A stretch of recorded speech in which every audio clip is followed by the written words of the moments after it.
હોળી પર આ ખાસ ઉપાયો કરવાથી ઘરમાંથી દૂર થશે નકારાત્મક ઉર્જા। જો તમારા ઘરમાં સતત નકારાત્મક ઉર્જા રહેતી હોય, પરિવારના સભ્યો અજાણ્યા ભયથી પીડાતા હોય, તો હોળીના શુભ દિવસે કરવામાં આવેલા કેટલાક સરળ ઉપાયો તમારા માટે લાભદાયી સાબિત થઈ શકે છે। વધુ વિગતે જાણીએ તે પહેલા જો તમે પણ ઈચ્છો છો કે લક્ષ્મી માતાની કૃપા તમારા પર બની રહે, તો આ વિડિયોને લાઇક કરો અને ચેનલને સબસ્ક્રાઇબ કરો અને કોમેન્ટ બોક્સમાં જય લક્ષ્મી માતા લખો।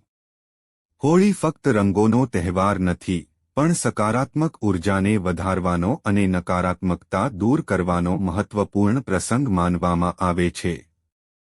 આ વર્ષે હોળિકા દહન 13 માર્ચે અને રંગોનો તહેવાર 14 માર્ચે ઉજવાશે। હોળિકા દહન અનિષ્ટ પર સારાની જીતનું પ્રતીક છે અને વાસ્તુ અને ધાર્મિક દૃષ્ટિએ પણ આ દિવસ વિશેષ મહત્વ ધરાવે છે।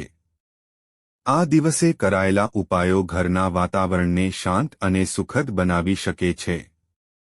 જો તમારા ઘરમાં સતત નકારાત્મક ઉર્જા રહેતી હોય, વારંવાર અશાંતિ અથવા સમસ્યાઓ ઊભી થતી હોય અને પરિવારના સભ્યો અજાણ્યા ભયથી પીડાતા હોય, તો હોળીના શુભ દિવસે કરવામાં આવેલા કેટલાક સરળ ઉપાયો તમારા માટે લાભદાયી સાબિત થઈ છે। વાસ્તુશાસ્ત્ર અનુસાર હોળી પર કરો આ ઉપાયો। મુખ્ય દરવાજા પર તોરણ લગાવો। હોળીના શુભ દિવસે ઘરના મુખ્ય દરવાજા પર તોરણ, કેરી અથવા અશોકના પાનથી બનેલું લગાવવું ખૂબ શુભ માનવામાં આવે છે।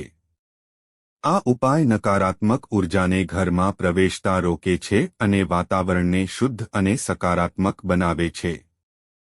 ધાર્મિક માન્યતાઓ અનુસાર તોરણ લગાવવાથી દેવી લક્ષ્મી પ્રસન્ન થાય છે, જેનાથી ઘરમાં સુખ સમૃદ્ધિ અને શાંતિ રહે છે। વાંસનો છોડ લગાવવો। વાસ્તુશાસ્ત્ર અનુસાર વાંસનો છોડ ઘરમાંથી નકારાત્મક ઉર્જા દૂર કરવામાં મદદ કરે છે। હોળી પહેલા ઘરમાં વાંસનો છોડ લગાવવાથી સકારાત્મક ઉર્જાનો સંચાર થાય છે। આ ઉપાય પરિવારના સભ્યોના સ્વાસ્થ્ય અને આર્થિક સ્થિતિમાં સુધારો લાવવામાં સહાયરૂપ બને છે। વાંસનો છોડ સુખ શાંતિ અને સમૃદ્ધિ લાવવા માટે ખૂબ જ શુભ માનવામાં આવે છે। તિજોરીમાં ચાંદીનો સિક્કો રાખવો। ખૂબ જો તમે આર્થિક મુશ્કેલીઓનો સામનો કરી રહ્યા છો અથવા પૈસાની અછત અનુભવતા હો, તો હોળી પહેલા ચાંદીનો સિક્કો ખરીદવો શુભ માનવામાં આવે છે। ચાંદીનો સિક્કો લાવ્યા પછી તેની યોગ્ય રીતે પૂજા કરો। પૂજા કરેલા સિક્કાને તિજોરીમાં રાખવાથી ધન વધારવામાં મદદ મળે છે અને આર્થિક સ્થિતિ મજબૂત બને છે। આ ઉપાય કરવાથી તિજોરી ક્યારેય ખાલી રહેતી નથી અને ઘરમાં સુખ સમૃદ્ધિ રહે છે। ઇષ્ટદેવને ગુલાલ અર્પણ કરો। હોળીના દિવસે સવારે સ્નાન કર્યા પછી ઇષ્ટદેવને ગુલાલ અર્પણ કરો। ઘરની ઉત્તર-પૂર્વ દિશામાં ભગવાનની મૂર્તિ અથવા ચિત્ર સ્થાપિત કરો અને પદ્ધતિસર પૂજા કરો।